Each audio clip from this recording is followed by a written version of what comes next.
ఆంధ్ర యువగలం. ప్రజల మాటే మా నోట.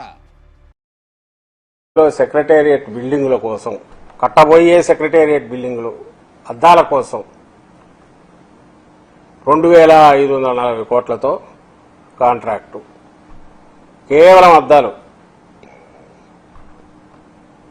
బిల్డింగ్ చూసే నోరెళ్లబెట్టి ఆ బిల్డింగ్ ప్రపోజల్ చూసి ఆ కాంట్రాక్టు, దాని మీద ఏదో ప్లంబింగ్ అని, దానికి తోడు కరెంటు సప్లై అని, డ్రైనేజ్ అని వేసినవన్నీ చూసి మీకు గుర్తుంటే అందరం రికాల్ చేసి చెప్పాము. అందరు నాయకులు మాట్లాడారు. నేను కూడా లాస్ట్ వీక్ ఇప్పుడు 10 days బ్యాక్ అయి ఉంటుంది చెప్పాను.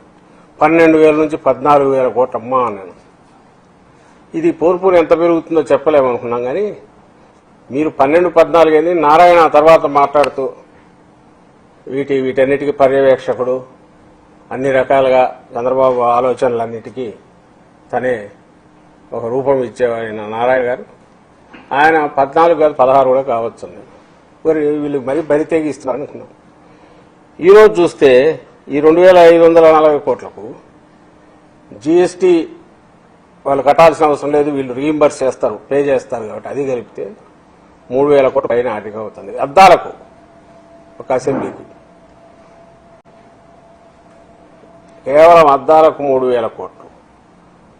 ఇంతకుముందుది తీసుకొని ఇది కూడా ఎస్ఎఫ్టీకి డివైడ్ చేస్తే 52 లక్షల ఎస్ఎఫ్టీకి ఇంకొక ఇది 18,000 రూపాయలు దాటి 18,500 18,600కు వస్తుంది ఎస్ఎఫ్టీ. దీని మీద యాడ్ చేసుకోవాల్సింది ఉంది. ఇవన్నీ ఇంపోర్టెడ్ అంట. ఈ గ్లాసు రావడం కానీ వాటికి అవసరమైన సిస్టమ్స్ కానీ మొత్తం బయట నుంచి రావాల్సింది.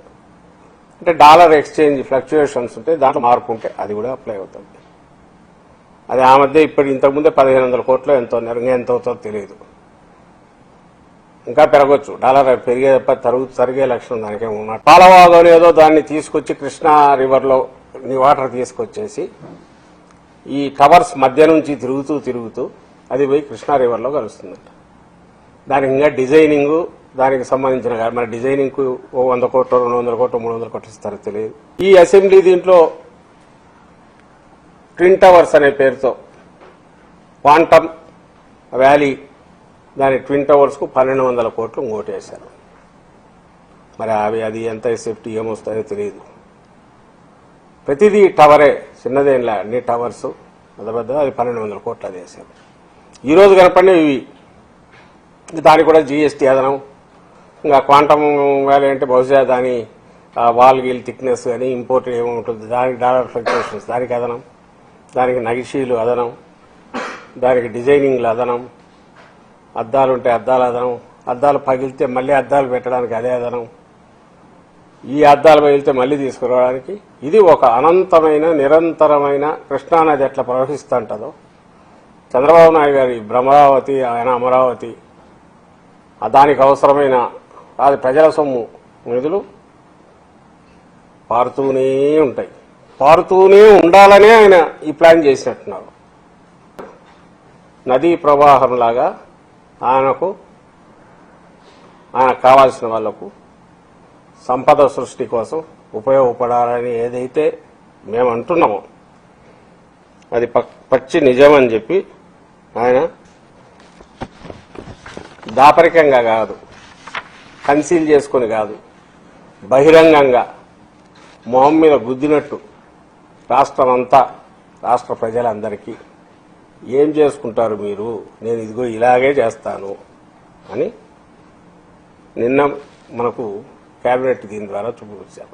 ప్రజలకు సంబంధించినవి కానీ, ప్రజలకు పనికొచ్చేవి కానీ చంద్రబాబు గారి కేబినెట్ ఎప్పుడు జరిగినా దానికి సంబంధించిన నిర్ణయాలు ఉండవు. కేవలం